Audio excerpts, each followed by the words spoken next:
벽에 걸린 시계가 막 새벽 2시를 지났을 때 나는 너무 피곤해서 침대에 눕자마자 잠이 들었다.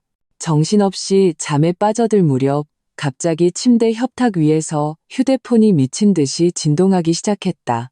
그 귀에 거슬리는 벨소리는 나를 꿈속에서 바로 끄집어냈다.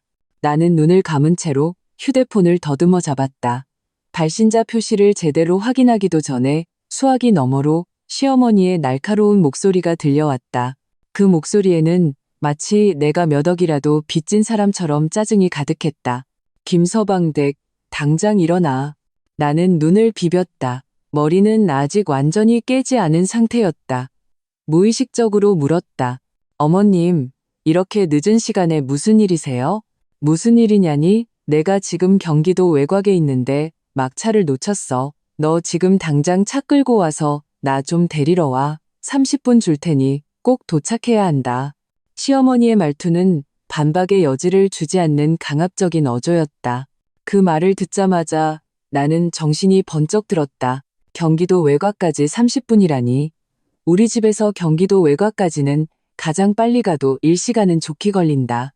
이 깊은 밤의 길에는 가로등도 몇 개 없는데 어머님은 어쩌다 갑자기 경기도 외곽에 계신 걸까?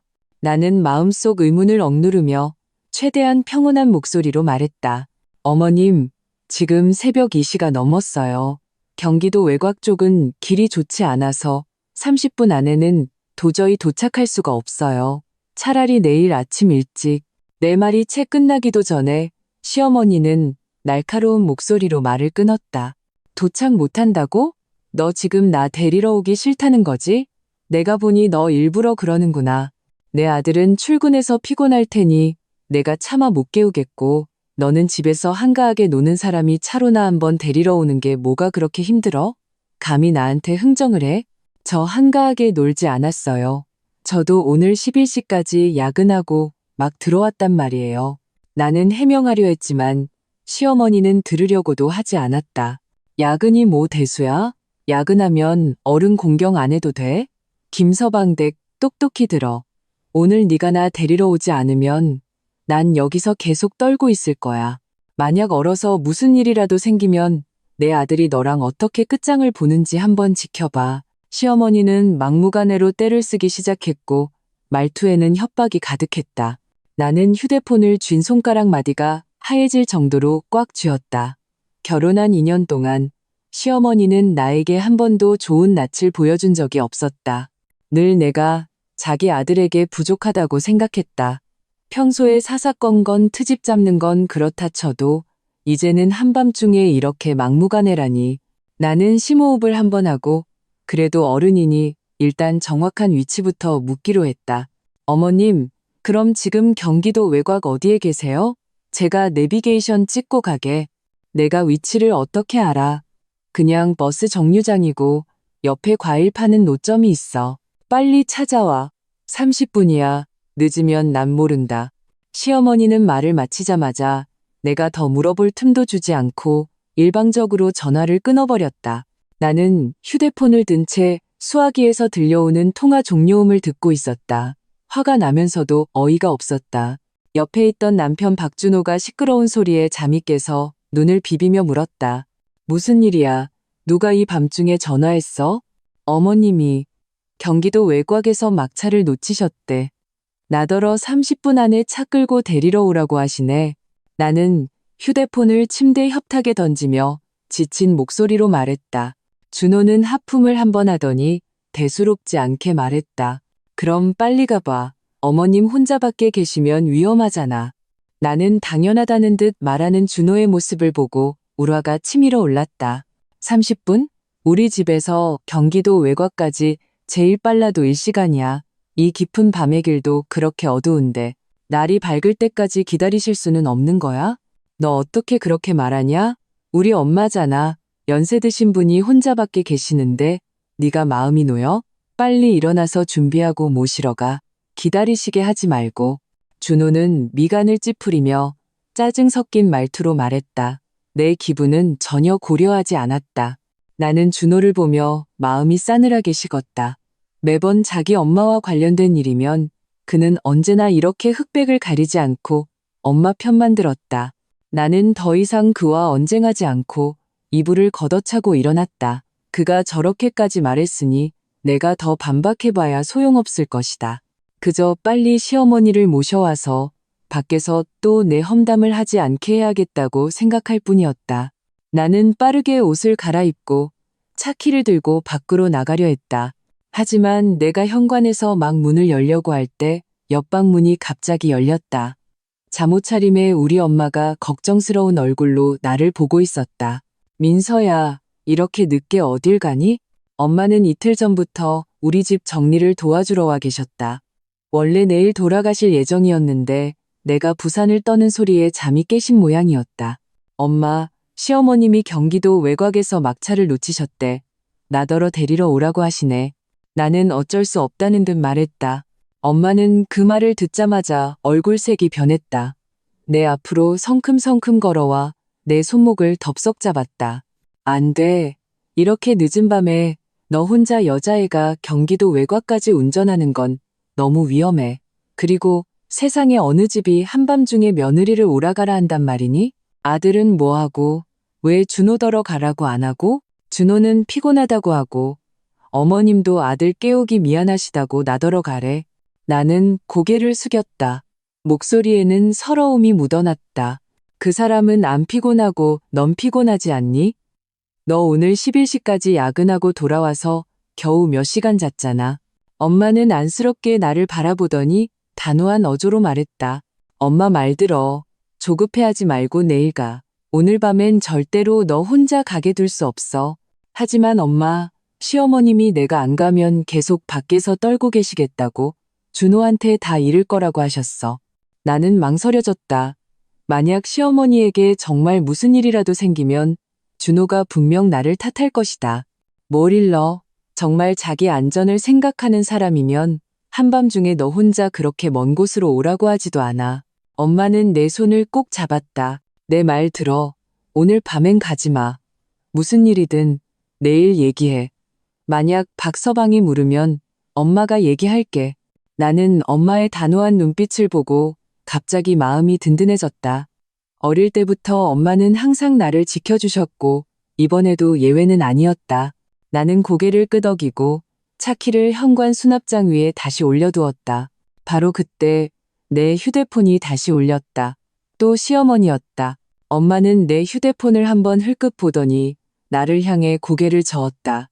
받지 마. 알아서 방법을 찾으라고 해. 그 나이 먹은 사람이 설마 자기를 얼어 죽게 내버려 두겠니? 나는 엄마의 말대로 휴대폰이 울리도록 내버려 두었다. 전화는 저절로 끊겼다. 하지만 몇 초 지나지 않아 이번에는 준호의 휴대폰이 울렸다. 준호는 휴대폰을 집어들고 두 마디쯤 듣더니 얼굴이 굳어졌다. 전화를 끊자마자 나에게 소리쳤다. 김민서, 너 아직도 안 갔어? 엄마가 전화해서 재촉하잖아. 네가 전화 안 받는다고. 빨리 가라고. 이렇게 늦은 시간에 민서 혼자 경기도 외곽에 가는 건 너무 위험해요. 차라리 내일 아침 일찍 모시러 가는 게 어때요? 엄마가 내 앞을 가로막으며 준호에게 말했다. 위험하긴 뭐가 위험해요. 그냥 운전하는 거잖아요. 엄마 혼자밖에 계신 게 더 위험하죠. 장모님, 제발 좀 민서 편만 들지 마세요. 쟤 그냥 가기 싫어서 저러는 거예요. 준호는 전혀 이해하지 못했고 오히려 내가 핑계를 댄다고 생각했다. 엄마는 준호를 보며 얼굴이 차갑게 굳어졌다. 박서방, 민서는 자네 아내야. 어떻게 그렇게 아내를 걱정하지 않을 수 있나? 민서는 오늘 그렇게 늦게까지 야근하고 와서 이제 또 그렇게 먼 길을 운전해서 사람을 데리러 가야 해. 만약 가다가 무슨 일이라도 생기면 어쩔 건가? 자네가 책임질 수 있어? 엄마의 질문에 준호는 말문이 막혔다. 입을 몇 번 달싹이더니 겨우 한마디 뱉어냈다. 그럼 우리 엄마는 어떡해요? 밖에서 밤새도록 계시게 할 수는 없잖아요. 자네한테 전화를 할 수 있다면 다른 방법도 생각할 수 있겠지. 예를 들어 근처 모텔에서 하룻밤 묵거나 아니면 택시를 타고 돌아오거나 경기도 외곽까지 갈 수 있었으면 돌아올 방법도 분명 있을 거야. 엄마는 한치도 물러서지 않고 말했다. 준호가 뭐라고 더 말하려 하자 엄마는 그의 말을 바로 끊었다. 됐다. 이 일은 이렇게 정한 거다. 오늘 밤 민서는 안 가. 무슨 일이든 내일 얘기해. 정자네 엄마가 걱정되면 자네가 직접 모시러 가게. 준호는 엄마의 말에 더 이상 대꾸하지 못하고 나를 한번 매섭게 째려보더니 방으로 돌아가 버렸다. 쾅 하는 소리와 함께 방문이 닫혔다. 나는 굳게 닫힌 방문을 보며 마음이 복잡했다.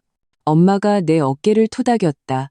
신경 쓰지 말고 얼른 방에 들어가서 자. 무슨 일이든 내일 얘기하자. 나는 고개를 끄덕이고 엄마를 따라 방으로 돌아왔다.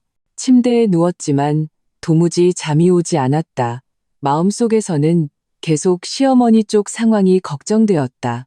오늘 밤 과연 머물 곳을 찾으셨을까? 하지만 돌이켜 생각해보니 이건 다 자초한 일이었다.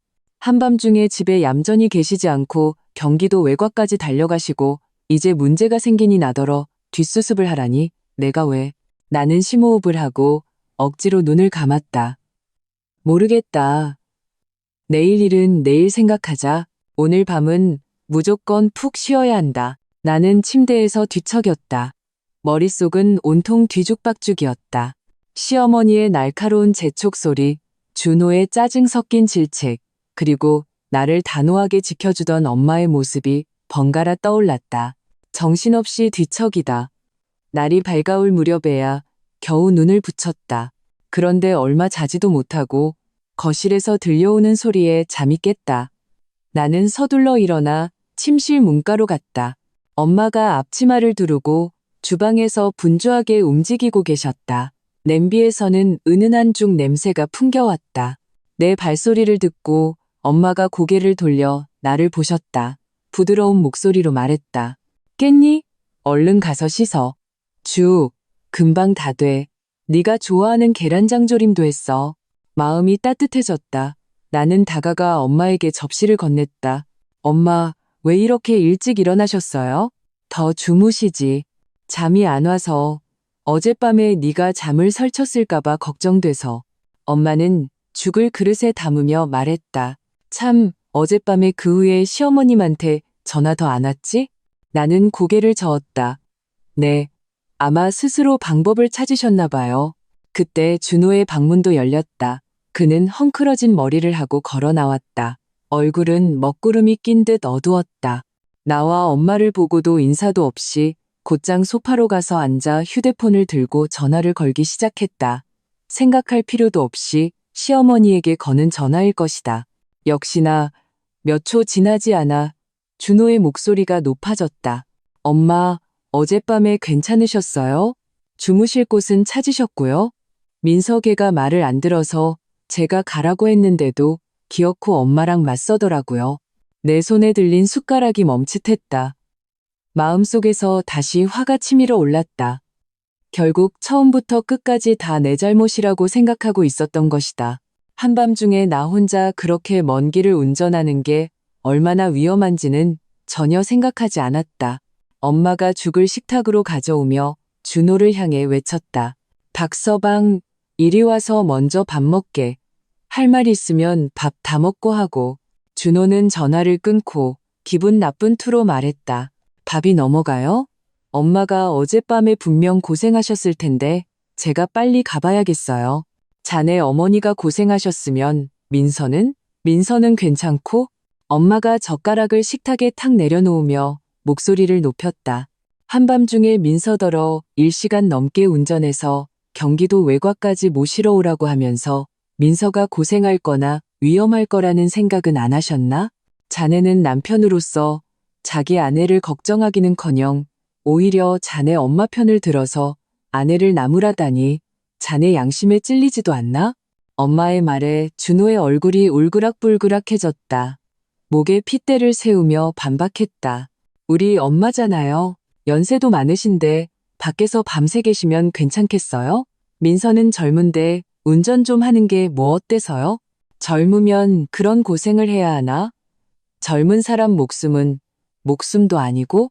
엄마는 자리에서 일어나 준호 앞으로 걸어갔다. 박서방, 내가 처음에 민서를 자네한테 시집 보낸 건 자네가 믿음직한 사람이라서 민서를 잘 보살펴줄 거라고 생각했기 때문이야. 그런데 지금 자네 꼴을 좀 보게.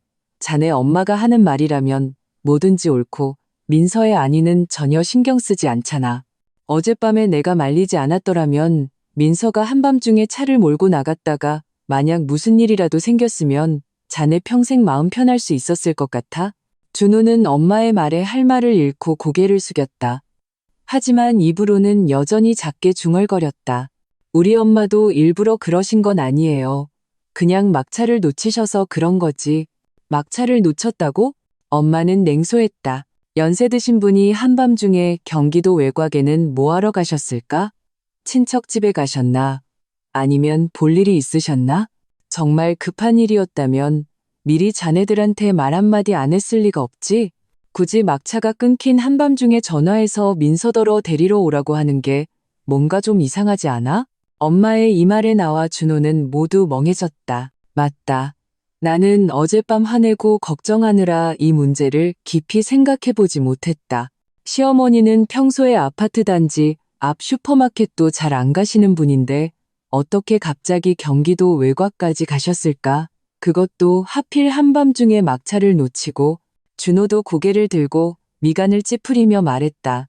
어제 엄마한테 여쭤봤는데 그냥 오랜 친구 만나러 경기도 외곽에 가셨다고만 하시고 다른 말씀은 없으셨어요. 오랜 친구를 만나러? 어느 집 친구를 한밤중에 찾아가나? 미리 연락도 없이 돌아올 차편도 마련해 놓지 않고? 엄마의 연이은 질문에 준호는 말문이 막혔다. 나는 엄마를 보며 갑자기 엄마 말이 아주 일리가 있다는 생각이 들었다. 시어머니는 평소에 그렇게 약삭 빠르시고 무슨 일이든 철저하게 계산하시는 분인데 어떻게 이런 일에 실수를 하셨을까? 분명 뭔가 문제가 있다.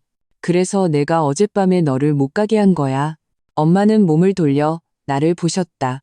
민서야, 엄마가 너한테 불효하라고 가르치는 게 아니야. 이건 너무 이상하잖아.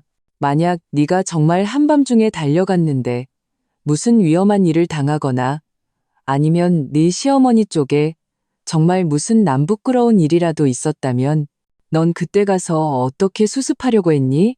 나는 심장이 철렁 내려앉으며 등에서 식은땀이 흘렀다. 엄마 말이 맞다. 만약 정말 엄마가 말한 대로였다면 내가 어젯밤에 갔더라면 무슨 일을 겪었을지 모른다. 그럼 이제 어떡해요? 준호도 당황했다. 그는 이전까지 내가 불효한다고만 생각했지. 이런 가능성은 전혀 고려하지 않았다. 이제 엄마의 말을 듣고 보니 그도 뭔가 이상하다는 것을 느끼기 시작했다. 어떡하긴. 이따 밥 먹고 내 엄마한테 직접 가서 한번 봐. 도대체 무슨 일인지 똑똑히 물어보고. 엄마는 식탁에 다시 앉아 젓가락을 들었다. 하지만 민서, 너는 같이 가지 마라. 나는 의아한 눈으로 엄마를 쳐다봤다. 왜요? 네가 가면 네 시어머니는 분명히 또 너한테 화풀이를 할 거야. 그때 또 떼쓰고 들어누우면 네가 아무리 오라도 이길 수가 없어. 엄마는 계란장조림 하나를 집어내 밥그릇에 놓아주셨다. 준호 혼자 가게 해. 아들이니까 무슨 말이든 하기 편할 거야. 넌 집에서 기다리다가 무슨 일 있으면 전화로 들으면 돼. 준호도 고개를 끄덕였다. 맞아. 민서야, 넌 집에 있어.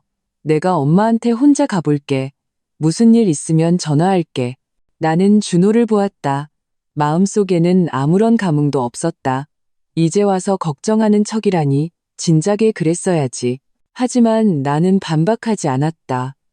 어차피 지금 시어머니를 보고 싶지 않았으니까 괜히 또 속만 상할 것이다. 식사를 마치고 준호는 서둘러 옷을 갈아입고 나갔다. 나와 엄마는 식탁을 정리하고 소파에 앉아 TV를 보았다. 하지만 내 마음은 계속 불안했다. 뭔가 일이 터질 것만 같은 예감이었다. 엄마는 내 마음을 알아채고 내 손을 토닥였다. 걱정 마. 준호가 갔잖아. 그리고 설령 정말 무슨 일이 있다 해도 내 잘못이 아니야. 너한테 책임 돌리지 마. 엄마, 그냥 이상해서요. 시어머니는 도대체 왜 한밤중에 경기도 외곽에 가신 걸까요? 나는 미간을 찌푸리며 말했다. 왜 갔든 간에 네가 엮이지만 않으면 큰 문제는 안 생겨. 엄마는 한숨을 쉬었다. 민서야, 엄마가 진심으로 한마디 할게. 결혼하고 나서는 너무 무르게 굴면 안 돼. 강하게 나가야 할 때는 강하게 나가야 해. 네가 물러설수록 다른 사람들은 더 기어오르는 법이야. 네 시어머니처럼 말이야. 내 성격이 좋은 걸 아니까 감히 너를 그렇게 함부로 대하는 거야. 나는 고개를 끄덕였다. 엄마가 하신 말씀은 다 이해했다. 하지만 이전에는 그저 가족끼리 화목하게 지내고 싶어서 관계를 악화시키고 싶지 않아서 계속 참아왔다. 하지만 이제 와서 보니 나의 양보는 존중을 가져다 주지 못하고 오히려 그들이 나를 만만하게 보게 만들 뿐이었다. 참, 민서야. 엄마는 갑자기 뭔가 생각난 듯 말했다. 어젯밤일 말이야. 절대 네 시어머니한테 내가 너를 말렸다고 말하면 안 돼. 그러면 분명 나를 원망하고 또 너를 괴롭힐 거야. 마음이 따뜻해졌다. 엄마는 항상 이렇게 나를 생각해 주신다. 엄마, 알아요. 말 안 할게요. 만약 물어보시면 그냥 제가 가기 싫었다고 할게요. 그래야지. 엄마는 흐뭇하게 웃으셨다. 바로 그때 내 휴대폰이 갑자기 울렸다. 받아보니 준호였다. 나는 심장이 덜컥 내려앉아 서둘러 전화를 받았다. 여보세요? 왜? 어머님 댁에 도착했어? 전화기 너머 준호의 목소리가 이상했다. 당황한 기색이 역력했다. 민서야, 너 지금 집에 있어? 엄마가 좀 이상해. 나는 심장이 쿵 내려앉았다. 이상하다고? 어떻게 이상한데? 또 내 험담이라도 하셔? 아니, 준호는 잠시 머뭇거렸다. 집에서 울고만 계셔. 뭘 물어도 대답을 안 하시고 그냥 너를 찾으셔. 너더러 빨리 오라고. 나는 미간을 찌푸렸다. 시어머니는 또 무슨 수작을 부리려는 걸까? 어제 내가 데리러 가지 않자 이제는 나더러 오라고 하다니 분명 좋은 일이 아닐 것이다. 옆에 있던 엄마가 듣고는 나를 향해 고개를 저으며 가지 말라는 신호를 보냈다. 나는 전화기에 대고 말했다. 나 안 가? 무슨 일 있으면 당신이 어머님이랑 잘 얘기해. 나도 집에서 할 일이 있어. 김민서, 어떻게 안 올 수가 있어? 엄마가 저렇게 울고 계시는데 와서 한번 뵙는 게 그렇게 힘들어? 준호의 목소리가 순간 높아졌다. 네가 안 와서 우리 엄마한테 무슨 일이라도 생기면 네가 책임질 수 있어? 또 그 소리다. 내 마음속에서 화가 치밀어 올랐다. 박준호, 당신 말 좀 가려서 해. 어젯밤에 우리 엄마가 나 못 가게 막은 건 내가 위험할까봐 걱정돼서 그런 거야. 지금은 어머님 집에 계시고 당신이 옆에 있는데 무슨 일이 생기겠어? 나더러 오라는 건 그냥 나한테 화풀이하고 싶으신 거잖아. 내가 왜 가서 그런 대접을 받아야 하는데? 준호는 내 말에 할 말을 잃었다. 잠시 후 목소리가 부드러워졌다. 민서야, 내가 부탁할게. 그냥 한 번만 와주면 안 될까? 내가 도저히 엄마를 달랠 수가 없어서 그래. 이 일만 지나가면 내가 꼭 잘할게. 나는 엄마를 보았다. 엄마는 미간을 찌푸린 채 말이 없었지만 눈빛은 반대하는 기색이 역력했다. 하지만 돌이켜 생각해보니 내가 정말 가지 않으면 준호는 계속해서 귀찮게 굴 것이고 그러면 집안은 또 시끄러워질 것이다. 그리고 시어머니가 도대체 무슨 속셈인지 나도 보고 싶었다. 알았어.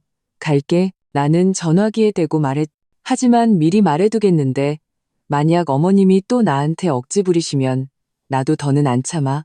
전화를 끊자 엄마가 어쩔 수 없다는 듯 말했다. 너는 마음이 너무 약해서 탈이야. 엄마, 그냥 도대체 어떻게 나오시는지 보고 싶어서요. 나는 신발을 갈아 신으며 말했다. 엄마는 집에서 기다리세요. 금방 다녀올게요. 그래도 조심해. 정면으로 부딪히지는 말고. 무슨 일 있으면 나한테 전화하고. 엄마는 신신당부했다. 나는 고개를 끄덕이고 문을 열고 나갔다. 차에 올라타 심호흡을 한번 하고 시동을 걸어 시어머니 댁으로 향했다. 가는 내내 나는 생각했다. 시어머니는 도대체 왜 나를 오라고 하시는 걸까?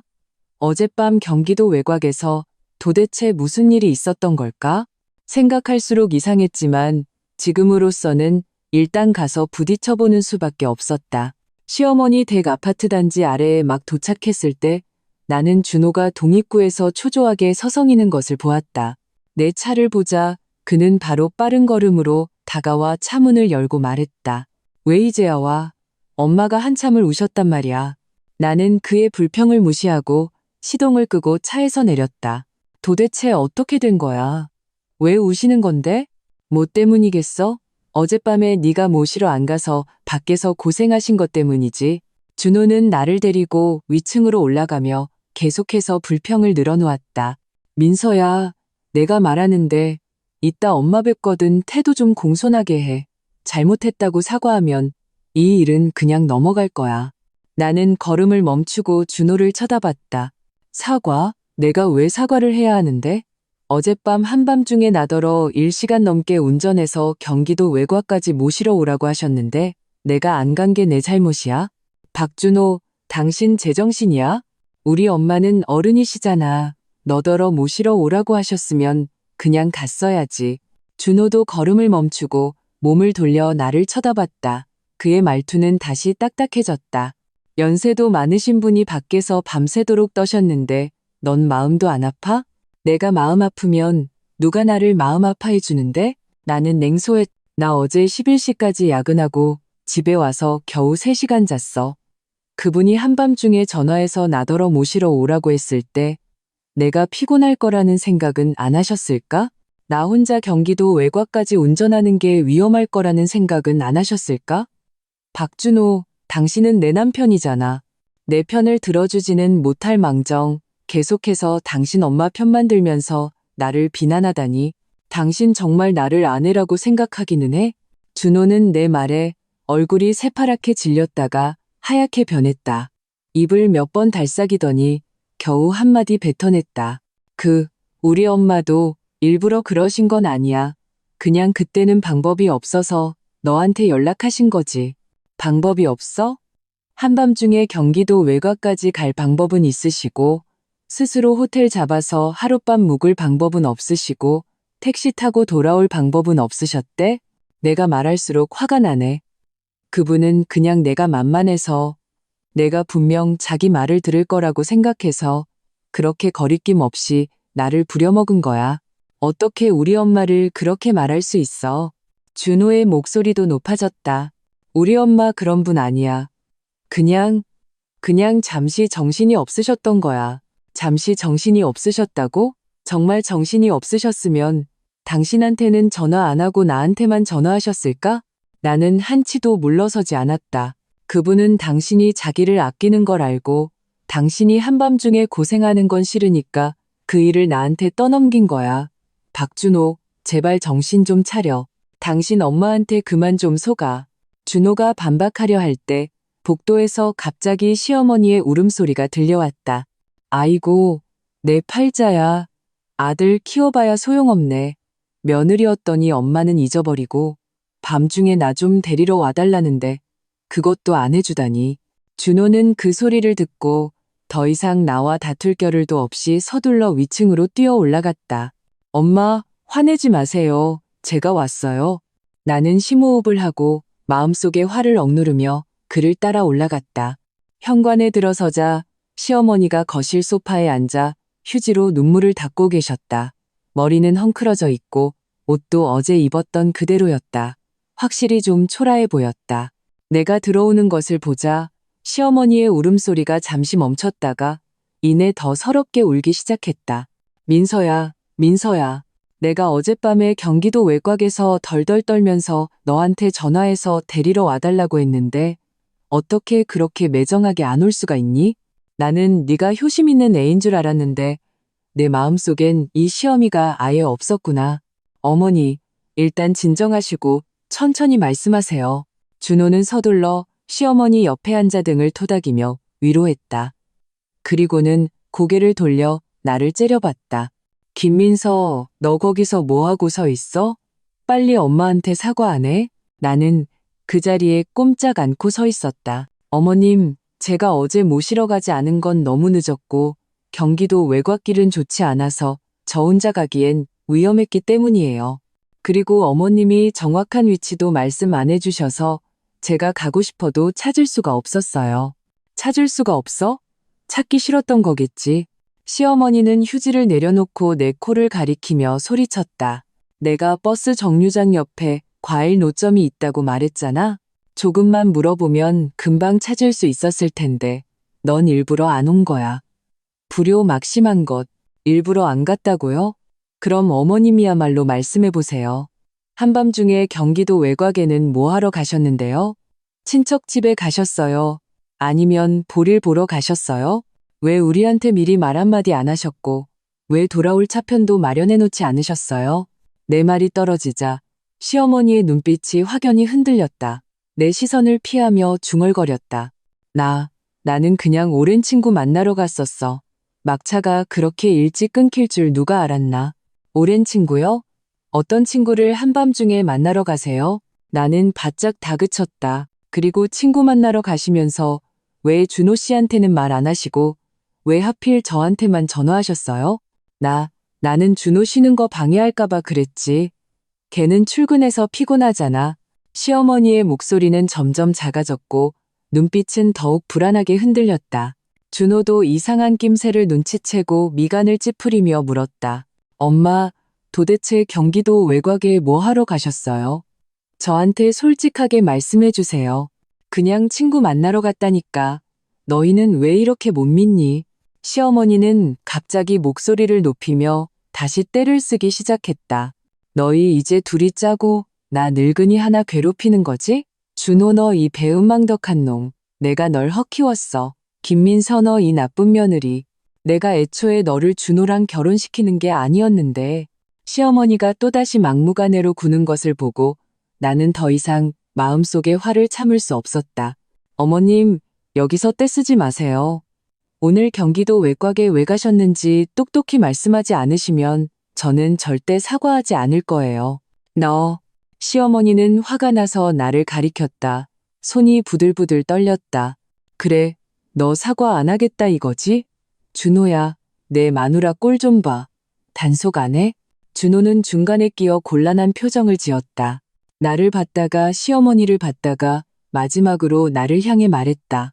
민서야, 엄마가 잘못한 부분이 있더라도 네가 그렇게 말씀드리면 안 되지. 어른이시잖아. 네가 좀 참아드려야지. 참아드려? 내가 2년 동안 참아드렸어. 나는 준호를 보며 실망감에 휩싸였다. 2년 동안 그분이 내 흠을 잡고 내 험담을 할 때도 난 다 참았어. 그런데 이번에는 한밤중에 나를 위험에 빠뜨리려고 했는데 당신은 나를 도와주기는커녕 계속해서 나더러 참으라고만 하네. 박준호, 당신 정말 양심이 있긴 해? 준호는 입을 열었지만 아무 말도 하지 못했다. 시어머니는 준호가 자기 편을 들어주지 않자 더 서럽게 울기 시작했다. 아이고, 내 팔자야. 아들은 내 편도 안 들어주고 며느리는 불효막심하고 내가 살아서 뭐하나. 준호는 그 소리를 듣고 바로 당황해서 시어머니를 달랬다. 엄마, 그런 말씀 마세요. 제가 엄마 편이죠. 제가 민서한테 말할게요. 그러고는 몸을 돌려 나를 향해 심각하게 말했다. 민서야, 엄마는 연세가 많으시니 네가 더 이상 따지지 마. 이 가정을 위해서 네가 엄마한테 사과하고 이 일은 그냥 덮자. 그리고 나 이미 결정했어. 엄마 우리 집으로 모시고 와서 같이 살 거야. 그래야 앞으로 내가 엄마를 잘 돌봐드릴 수 있지. 나는 그 말을 듣고 완전히 멍해졌다. 내가 잘못 들었나 싶었다. 뭐라고? 어머님을 우리 집으로 모시고 와서 같이 살자고? 박준호, 당신 미쳤어? 안 미쳤어. 준호의 말투는 단호했다. 엄마 혼자 사시는 거 불안해. 우리 집으로 모시고 오면 우리가 돌봐드리기도 좋고. 민서야, 넌 내 아내니까 나를 이해하고 지지해줘야지. 당신을 이해하고 지지하라고? 나는 기가 막혀 웃음이 나왔다. 박준호, 당신 내 기분은 생각해봤어? 당신 엄마가 평소에 나한테 어떻게 대하는지 못 봤어? 그분을 모시고 오면 우리 둘이 제대로 살 수 있을 것 같아?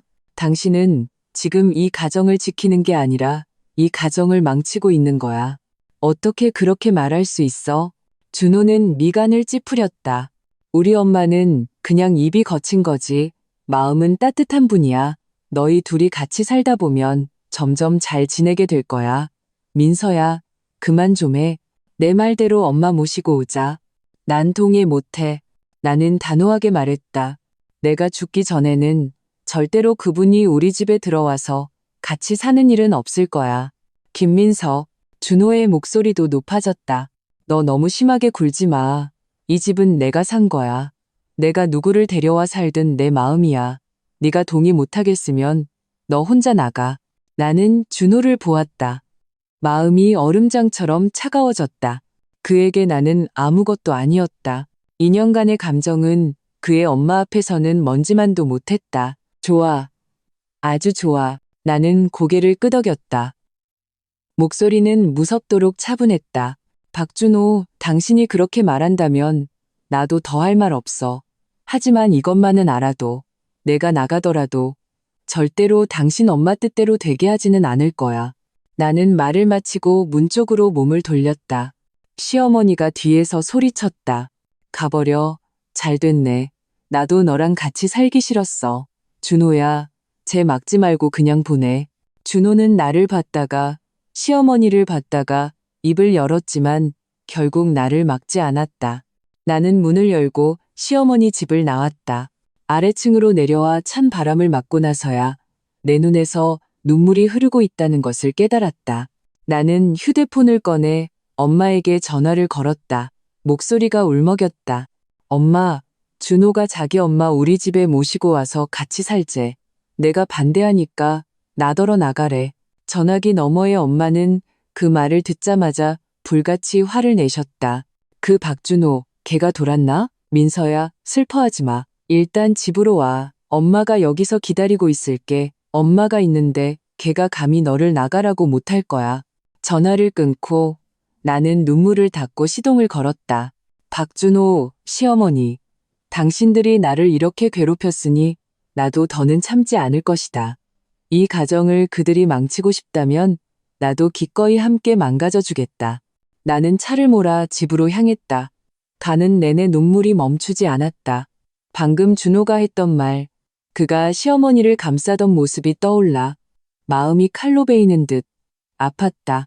2년의 결혼 생활 동안 나는 진심으로 그들에게 잘했지만 결국 돌아온 것은 이런 결과였다. 아파트 단지 아래에 도착하자마자 엄마가 동입구에서 서성이며 나를 기다리고 계셨다. 내 차를 보고는 서둘러 달려오셨다. 나는 차문을 열고 엄마 품에 안겨 참았던 울음을 터뜨렸다. 민서야, 울지 마, 울지 마. 엄마가 있잖아. 엄마는 내 등을 토닥이며 부드럽게 위로했다. 무슨 일이든 집에 가서 얘기하자. 나는 고개를 끄덕이고 엄마를 따라 집으로 들어갔다. 소파에 앉아 나는 시어머니 댁에서 있었던 일을 하나부터 열까지 엄마에게 다 말했다. 준호가 시어머니를 모시고 오자고 한 것, 나더러 나가라고 한 것까지. 엄마는 다 듣고 나서 화가 나서 책상을 내리쳤다. 그 박준호랑 그 늙은이 정말 너무하네. 민서야, 걱정 마. 엄마가 있으니 그들이 너를 함부로 대하게 두지 않을 거야. 이 집이 비록 준호가 샀다고 해도 너희가 결혼했으니 이건 부부 공동재산이야. 걔가 무슨 권리로 너더러 나가라고 해?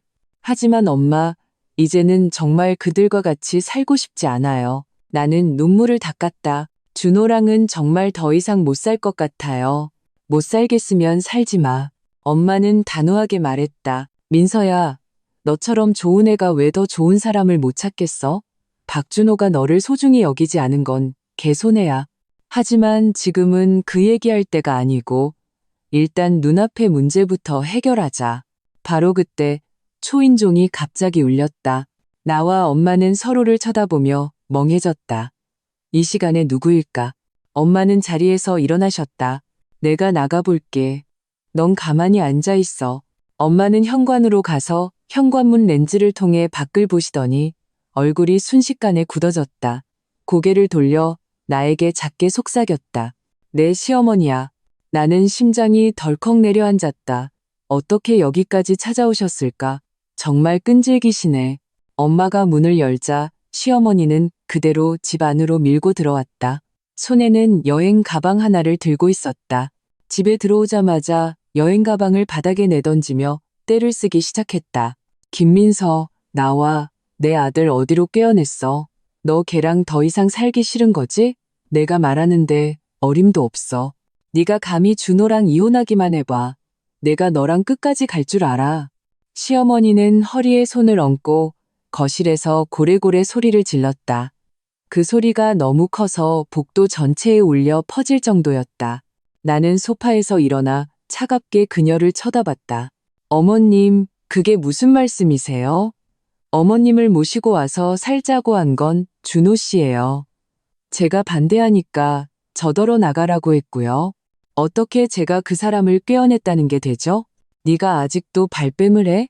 시어머니는 나를 가리켰다. 분명 네가 준호 앞에서 내 험담을 했겠지. 안 그랬으면 걔가 나랑 왜 싸웠겠어? 김민서, 내가 정말 눈이 삐었지. 너 같은 걸 며느리로 들이다니.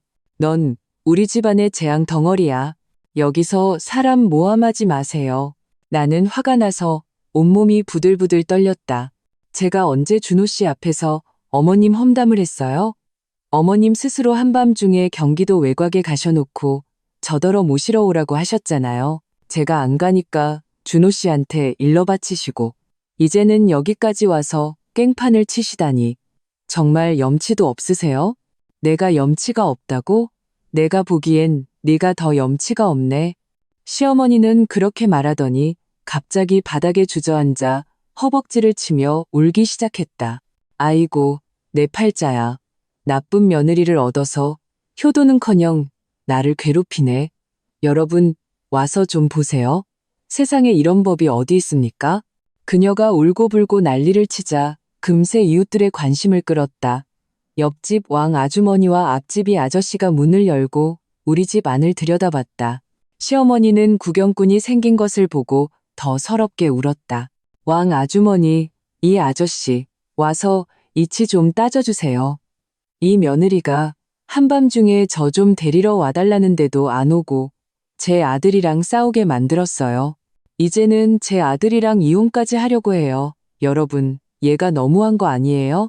왕 아주머니와 이 아저씨는 서로를 쳐다보며 어쩔 줄 몰라 했다. 나는 서둘러 해명했다. 왕, 아주머니, 이 아저씨, 그런 게 아니에요. 어젯밤 새벽 2시가 넘었는데 시어머니가 경기도 외곽으로 저더러 데리러 오라고 하셨어요. 그것도 30분 안에 오라고요. 경기도 외곽은 그렇게 멀고 길도 안 좋은데 저 혼자 가기엔 너무 위험하잖아요. 저희 엄마가 말려서 못 갔더니 저한테 화를 내시고 준호 씨랑 싸우게 만드셨어요. 준호 씨는 또 어머님을 모시고 와서 살자고 하고 저더러 나가라고 했고요. 너 거짓말하지 마. 시어머니는 즉시 반박했다. 내가 언제 너한테 30분만 줬다고 했어? 내가 분명히 1시간 준다고 했잖아. 그리고 내가 언제 준호랑 너랑 싸우게 만들었어? 네가 불효해서 그런 걸 왜 남 탓을 해? 여기서 흑백을 뒤바꾸지 마세요. 나는 휴대폰을 꺼냈다. 저 여기 통화 기록 있어요. 어젯밤 2시 3분에 저한테 전화하셔서 30분 안에 오라고 하셨어요. 못 믿으시겠으면 우리 통화 녹음 들어볼까요? 사실 나는 통화 녹음을 하지 않았다. 그냥 겁을 주려고 한 말이었다. 역시나 시어머니는 통화 녹음이 있다는 말을 듣자 얼굴색이 순식간에 변했다. 울음소리도 작아졌다. 왕 아주머니는 시어머니를 봤다가 나를 봤다가 한숨을 쉬며 말했다. 어르신, 이건 정말 어르신이 잘못하셨네요. 한밤중에 며느리 혼자 그렇게 먼 곳으로 모시러 오라고 하는 건 너무 위험하잖아요. 민서 씨도 자기 안전을 생각해서 그런 건데 그걸 탓하면 안 되죠. 이 아저씨도 고개를 끄덕였다. 맞아요, 어르신. 부부 사이, 고부 사이에는 서로 이해해야죠. 이렇게 소란 피우는 건 방법이 아니에요. 시어머니는 이웃들이 자기 편을 들어주지 않자 더욱 화가 났다. 하지만 더 이상 때를 쓸 용기는 없었는지 바닥에서 일어나 옷의 먼지를 털어냈다. 나를 향해 말했다. 김민서, 내가 말하는데 이 일은 이걸로 끝이 아니야. 준호가 너랑 이혼 안 하면 나는 걔를 아들로 인정 안 할 거야. 말을 마치고 그녀는 여행 가방을 들고 나를 한번 매섭게 째려보더니 몸을 돌려나갔다. 현관을 나갈 때는 일부러 우리 엄마를 어깨로 치고 갔다. 엄마는 화가 나서 얼굴이 하얗게 질렸다. 따라가서 따지려고 하는 것을 내가 잡았다. 엄마, 저런 사람이랑 상대하지 마세요. 그냥 막무가내인 사람이잖아요. 도리가 안 통해요. 왕 아주머니와 이 아저씨도 엄마를 말렸다. 그래요, 언니. 화내지 마세요. 저런 사람이랑 따져봐야 자기만 속상하죠. 엄마는 심호흡을 하고 고개를 끄덕였다. 고맙습니다. 왕 아주머니, 이 아저씨. 괜히 시끄럽게 해서 죄송해요. 아니에요, 아니에요. 이웃끼리 서로 돕고 살아야죠. 왕 아주머니가 웃으며 말했다. 민서 씨도 너무 속상해하지 말고 무슨 일 있으면 우리한테 말해요. 왕 아주머니와 이 아저씨를 보내고 나와 엄마는 소파에 앉아 아무 말도 하지 않았다. 거실은 무섭도록 조용했고 벽시계의 째깍거리는 소리만 들려왔다. 잠시 후 엄마가 입을 열었다. 민서야, 네 시어머니가 이번에 온 건 분명 준호가 시켜서 온 걸 거야. 너를 굴복시켜서 네 시어머니를 모시고 사는 것에 동의하게 만들려는 속셈이지. 나는 고개를 끄덕였다. 알아요. 하지만 저는 굴복하지 않을 거예요. 설령 이혼하게 되더라도 그들 뜻대로 되게 하지는 않을 거예요. 그래, 굴복하면 안 돼. 엄마는 단호하게 말했다. 민서야, 걱정 마. 엄마가 항상 내 편이 되어줄게. 무슨 일이 생기든 엄마는 내 곁에 있을 거야. 바로 그때 내 휴대폰이 울렸다. 준호였다. 나는 휴대폰 화면을 보며 잠시 망설이다가 전화를 받았다. 김민서, 어디야? 우리 엄마가 너한테 가셨다는데 혹시 싸우지는 않았지? 준호의 목소리는 매우 급해 보였다. 안 싸웠어. 나는 냉소했다. 당신 엄마가 우리 집까지 와서 깽판을 치고 이웃들한테 내 험담까지 했는데 우리가 싸웠을까? 안 싸웠을까? 박준호, 이게 바로 당신 엄마가 한 짓이야. 이제 만족해? 우리 엄마가 일부러 그러신 건 아니야. 준호의 목소리는 자신감이 없어 보였다. 그냥 너무 급해서 그러셨을 거야. 너그럽게 이해해줘. 이해하라고? 내 머리 꼭대기까지 올라와서 날뛰는데도 이해하라고? 나는 화가 나서 목소리를 높였다. 박준호, 내가 말하는데 당신이 계속해서 당신 엄마 편만 들면 우리 둘은 정말 끝이야. 나는 말을 마치고 바로 전화를 끊어버리고 휴대폰을 소파에 던졌다. 엄마가 내 손을 토닥였다. 화내지 마. 그런 사람이랑 화내봐야 너만 손해야. 우리 일단 밥부터 먹자. 밥을 든든히 먹어야 그들이랑 싸울 힘도 생기지. 나는 고개를 끄덕이고 일어나 엄마를 따라 주방으로 들어갔다. 하지만 내 마음은 계속 불안했다. 시어머니가 이대로 물러설 것 같지 않았다. 분명 다른 방법을 생각해서 나를 괴롭힐 것이다. 아니나 다를까 얼마 지나지 않아 초인종이 또 울렸다. 이번에는 또 누구일까? 나와 엄마가 막 채소를 다 썰고 냄비에 넣으려던 참에 초인종이 또 울렸다. 이번에는 마음속의 불안감이 더욱 커졌다. 뭔가 좋지 않은 일이 일어날 것만 같았다. 엄마는 손을 닦으며 미간을 찌푸렸다. 이번엔 또 누구야? 내 시어머니가 간지 얼마 안 됐는데. 설마 또 온 건가? 나는 고개를 저었다. 나도 알 수 없었다. 제가 한번 볼게요. 나는 현관으로 가서 현관문 렌즈를 통해 밖을 보았다. 순간 나는 멍해졌다. 문 밖에는 경찰 제복을 입은 두 사람이 서 있었다. 표정은 심각했고 손에는 수첩을 들고 있었다. 경찰? 그들이 왜 우리 집에 왔을까? 나는 심장이 덜컥 내려앉아 서둘러 문을 열었다. 억지로 평정을 유지하며 물었다. 경찰관님, 무슨 일이신가요? 그중 나이가 좀 있어 보이는 경찰관이 나를 한번 보더니 평온한 목소리로 말했다. 안녕하세요. 혹시 김민서 씨 되십니까? 저희가 여쭤볼 게 좀 있어서 왔습니다. 잠시 들어가서 얘기해도 될까요? 네, 어서 들어오세요. 나는 서둘러 몸을 비켜 그들을 안으로 들였다. 마음은 온통 불안감으로 가득 찼다. 경찰이 나를 찾아온 이유를 도무지 알 수 없었다. 엄마도 소리를 듣고 주방에서 나왔다. 경찰을 보고는 역시 놀란 표정이었다. 경찰관님, 왜 그러세요? 무슨 일이라도 생겼나요? 너무 긴장하지 마십시오. 저희는 그냥 몇 가지 상황을 알아보러 온 겁니다. 나이든 경찰관이 웃으며 우리를 안심시켰다. 그리고는 옆에 있는 소파를 가리켰다. 잠시 앉아서 얘기해도 될까요? 네, 그럼요. 나는 서둘러 경찰관들에게 물 2잔을 따라 건넸다. 경찰관은 물컵을 받아 한 모금 마시고 수첩을 꺼내 나를 보며 물었다. 김민서 씨, 혹시 장귀란 씨를 아십니까? 본인의 시어머니 맞으시죠? 나는 심장이 덜컥 내려앉았다. 역시 시어머니 때문이었다. 나는 고개를 끄덕였. 네, 맞아요. 제 시어머니세요. 경찰관님, 혹시 시어머니한테 무슨 일이라도 생겼나요? 나이 든 경찰관이 옆에 있는 젊은 경찰관과 눈을 마주치더니 말했다. 네, 이렇습니다. 저희가 신고를 받았는데 어젯밤 경기도 외곽의 한 공원 근처에서 장기란 씨가 낯선 남자와 다투는 것을 본 사람이 있습니다. 그 후로 그 남자가 사라졌고요. 저희는 장기란 씨가 어젯밤 왜 경기도 외곽에 갔는지, 그리고 최근에 누구와 갈등이 있었는지 좀 여쭤보고 싶습니다. 나와 엄마는 그 말을 듣고 경악했. 시어머니가 어젯밤에 경기도 외곽에서 낯선 남자와 다퉜다고? 어쩐지 그분이 경기도 외곽에 간 이유를 계속해서 밝히지 않으려고 하시더라니. 이런 일이 있었구나. 나는 정신을 가다듬고 서둘러 말했다. 경찰관님, 저는 시어머니가 어젯밤에 왜 경기도 외곽에 가셨는지 몰라요. 어젯밤 새벽 2시쯤 저한테 전화하셔서 막차를 놓쳤으니 데리러 오라고 하셨어요. 그것도 30분 안에 오라고요. 저는 너무 늦어서 위험할 것 같아서 안 갔어요. 그분이 누구와 갈등이 있었는지는 저는 더더욱 모르고요. 평소에 그분과 대화가 많지 않아요. 본인에게 전화해서 데리러 오라고 했다고요?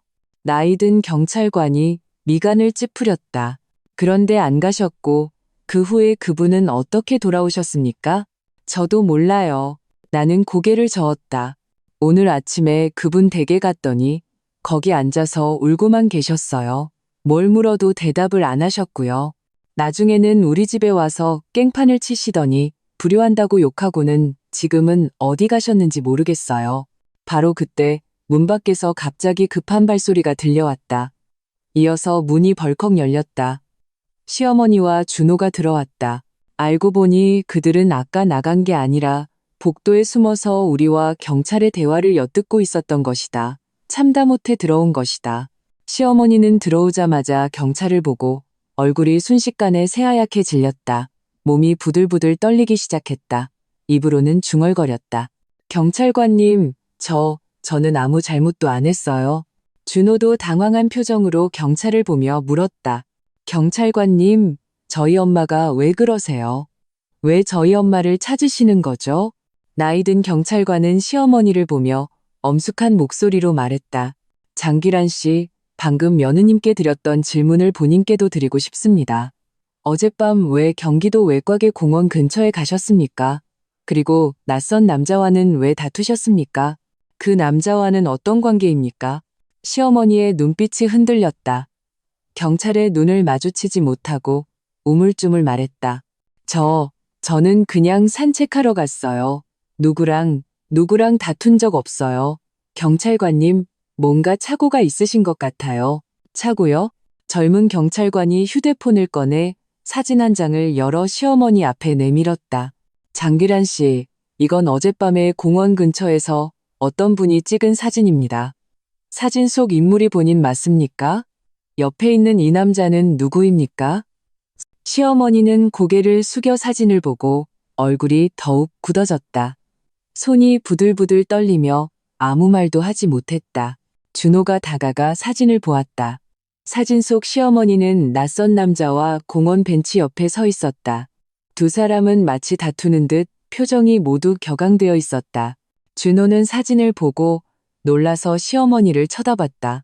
엄마, 이게 도대체 어떻게 된 일이에요? 어젯밤에 오랜 친구 만나러 가셨다고 했잖아요. 어떻게 공원에서 다른 남자랑 싸우고 계세요? 시어머니는 준호의 질문에 말문이 막혀 고개를 숙인 채 옷자락만 만지작거렸다. 나이든 경찰관은 시어머니를 보며 더욱 엄숙한 목소리로 말했다. 장기란 씨, 저희 수사에 협조해 주시길 바랍니다. 있는 그대로 저희 질문에 대답해 주십시오. 그 남자는 누구입니까?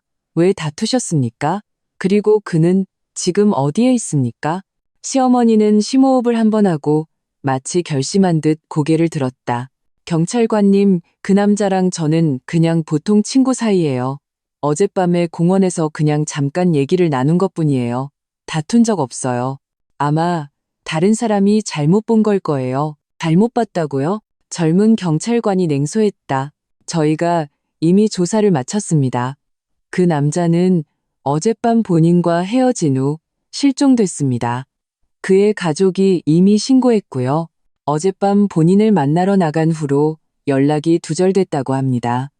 장귀란 씨, 지금도 그저 보통 친구 사이고 다툰 적이 없다고 말씀하실 겁니까?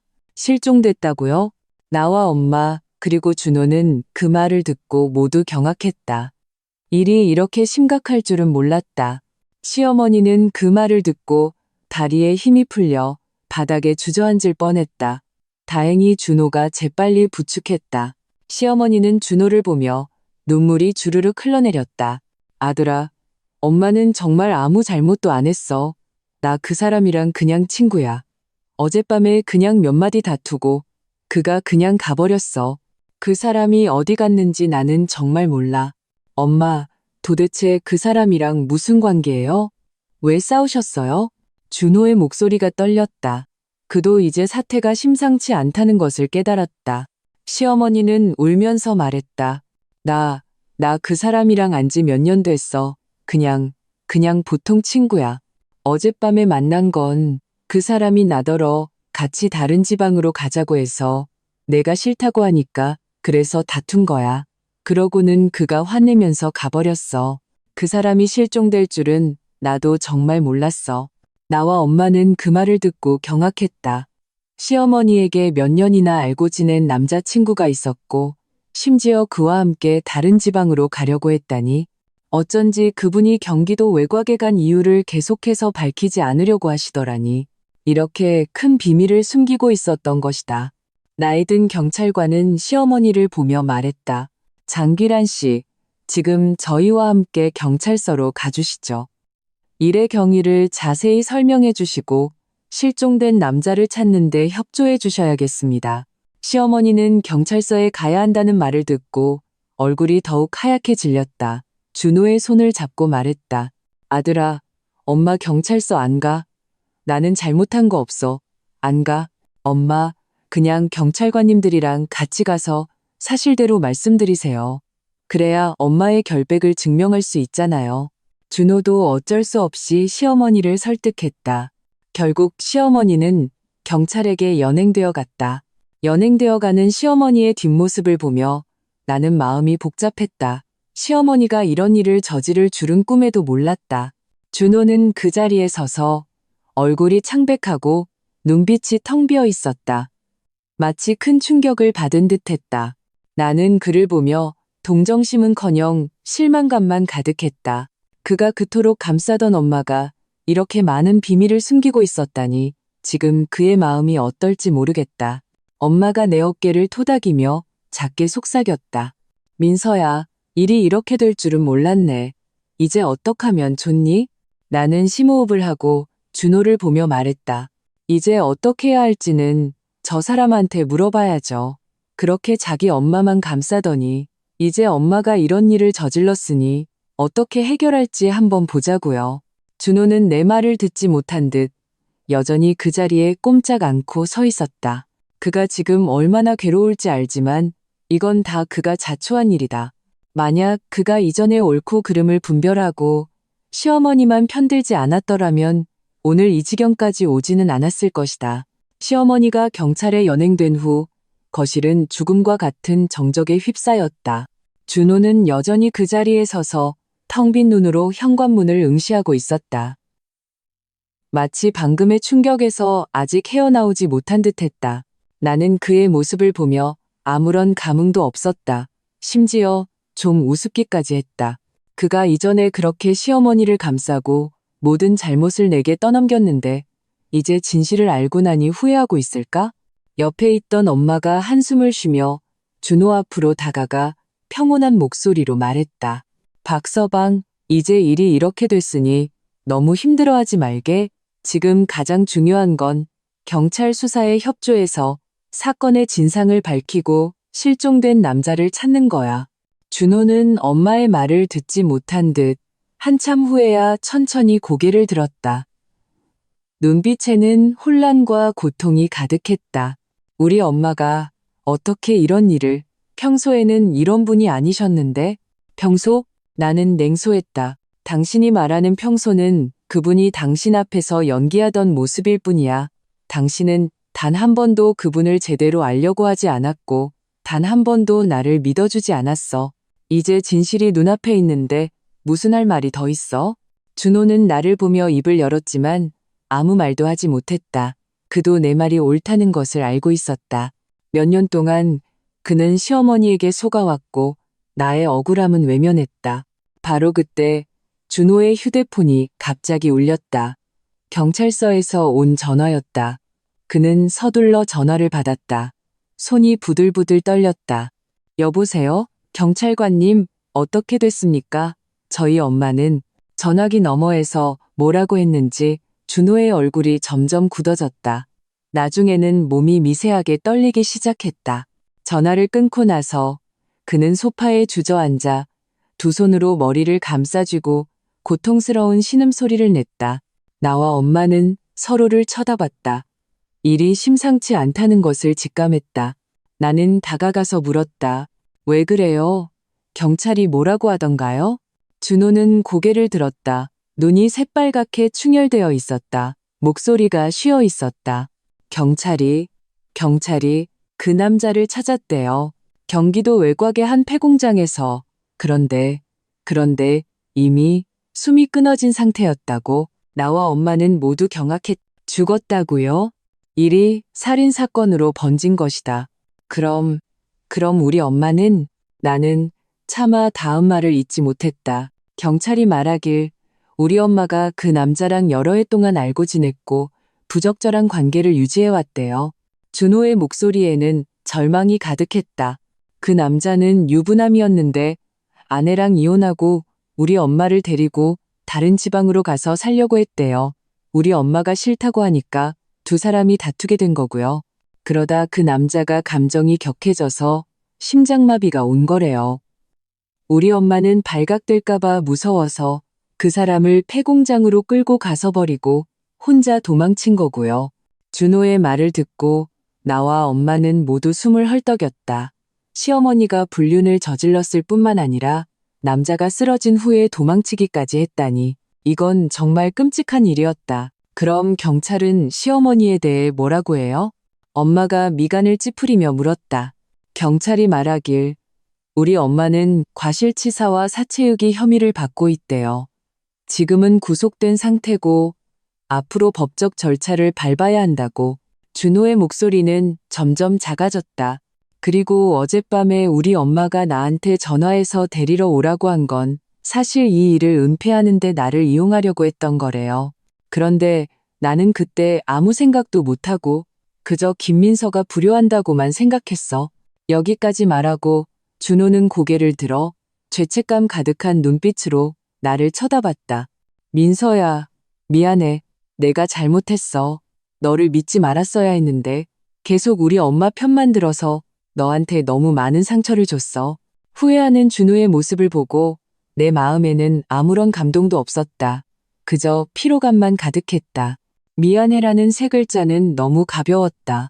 내가 2년 동안 받은 상처를 결코 메울 수 없었다. 이제 와서 그런 말을 한들 무슨 소용이 있어? 나는 담담하게 말했. 일은 이미 벌어졌어. 당신이 지금 미안하다고 해서 뭐가 달라져? 그 남자가 살아 돌아와? 아니면 당신 엄마가 법적 책임을 지지 않게 돼? 준호는 내 말에 할 말을 잃고 고개를 숙인 채 계속해서 조용히 눈물만 흘렸다. 옆에 있던 엄마가 한숨을 쉬었다. 박서방, 이제 와서 미안하다고 하는 건 정말 소용없어. 자네가 지금 해야 할 일은 경찰 수사에 잘 협조하고 자네가 져야 할 책임을 지는 거야. 그리고 자네와 민서 사이의 일도 이제는 잘 생각해봐야 할 때야. 준호는 고개를 들어 나를 쳐다봤다. 눈빛에는 간절함이 담겨 있었다. 민서야, 내가 잘못했다는 거 알아. 나한테 한 번만 더 기회를 줄 수 없을까? 우리 다시 시작하면 안 될까? 내가 앞으로는 정말 너한테 잘할게.